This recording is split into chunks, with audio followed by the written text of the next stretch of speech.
Simple and compound sentences.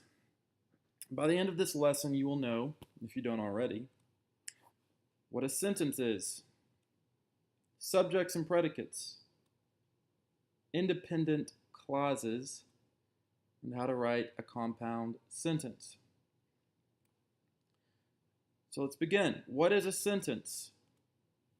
A sentence is a group of words with a subject and a predicate. So you've heard these two words before, subject and predicate. Do you remember what they mean? Do you remember what they are? You may be saying, well, that's cool, but what is a subject?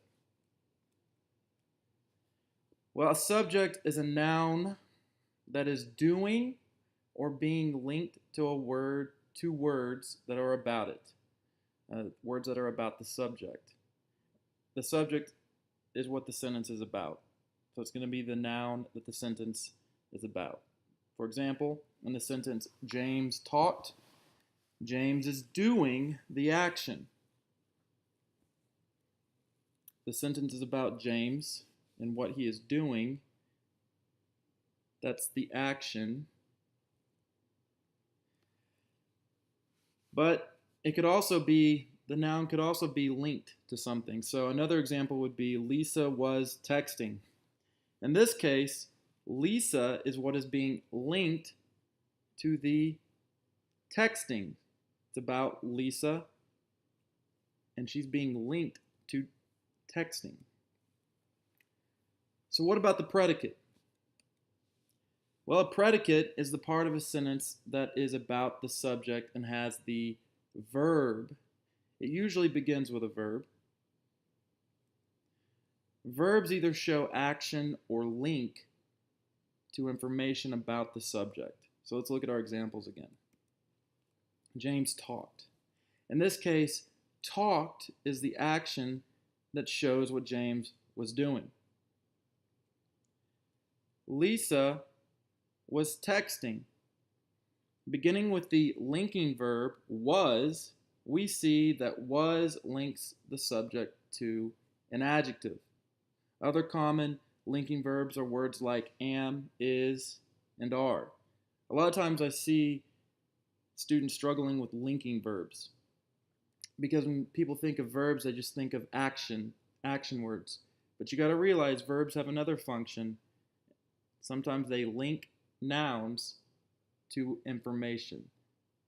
Just like a link connects two things, a verb can connect the noun to something about the noun. Here's some sentences with linking verbs. Randy is quiet. I am hungry. Sarah and John are siblings. You can see these are sentences and there's no action. It's just linking the subject to information. So, predicates begin with verbs that link or do. In other words, predicates begin with verbs, and there are only two kinds of verbs.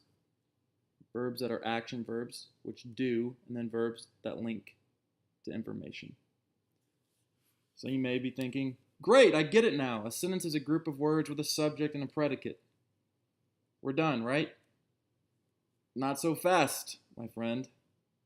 Because an independent clause also has a subject and a predicate. Well, then what's the difference between an independent clause and a sentence? Well, not much, except for that a sentence is complete. It has expressed its full meaning. A clause still has more to tell. So an independent clause is a group of words with a subject and a predicate that is not complete. Some of you may say, huh? Well, think of it like this. If I said James taught, that's all I wanted to say. I'm done. But if I wanted to say James talked, but Lisa texted, then James talked is no longer a sentence, but an independent clause. So an independent clause is a group of words that could be a sentence, but aren't because it's only part of what is meant to be said or written. So the difference between them is this. A sentence is complete, an independent clause is incomplete. They both have a subject and a predicate, however. Look at these sentences. Jimmy was hungry, so he ate donuts. Now, Jimmy was hungry could be a sentence, but because the writer wanted to also mention what he did about his hunger, it's incomplete. So this brings us to our next type of sentence, the compound sentence. So a compound sentence contains two independent clauses that are connected by a comma and conjunction word. You may have heard of conjunctions before. They are also known as fanboys. So fanboys is an acronym, and it stands for the 6 conjunctions: for, and, nor, but, or, yet, so.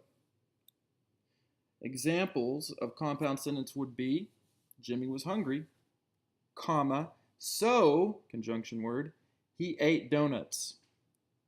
Fans love to watch Anna, comma, for she dances beautifully. Which sounds better? Jimmy was hungry, so he ate donuts. Or Jimmy was hungry, he ate donuts. Of course, there should be another period, not a question there. But you get the point. I think the first one sounds better because the second one, Jimmy was hungry, he ate donuts, is too choppy.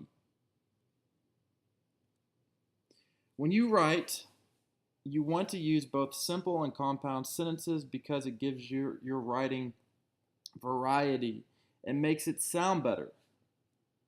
Variety means differences. Variety would be like in just when you go to the mall, you see a variety of people. Some are tall, some are short, some are skinny, some are fat, some are black, some are white. That's variety, differences. And it's good to have sentences that are different. So here's a paragraph that only has simple sentences. All right? Listen to how it sounds. Fans love to watch Anna. She dances beautifully. She is a graceful dancer.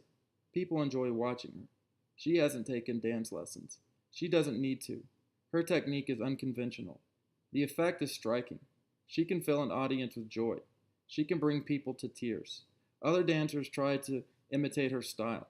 They have not succeeded. She is talented. She will attract fans for many years to come.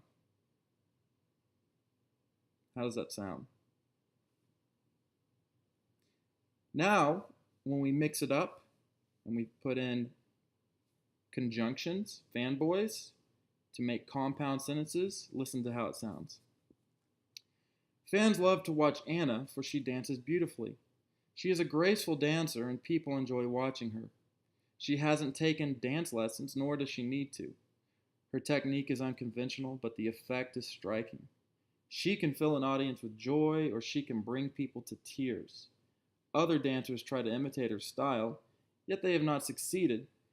She is talented, so she will attract fans for many years to come. You can tell the difference that just simply adding compound sentences to your writing makes. It actually has a good flow. It is not choppy sounding. So to review, sentences and independent clauses have a subject and a predicate. The difference is that a sentence has completed its meaning.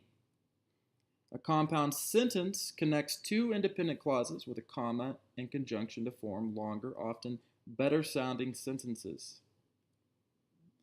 For your writing to sound good, it needs to have a variety of sentences. That means using simple, compound, and complex sentences throughout your writing. Wait, you didn't tell me anything about complex sentences. Well, that will be for a later date, to be continued.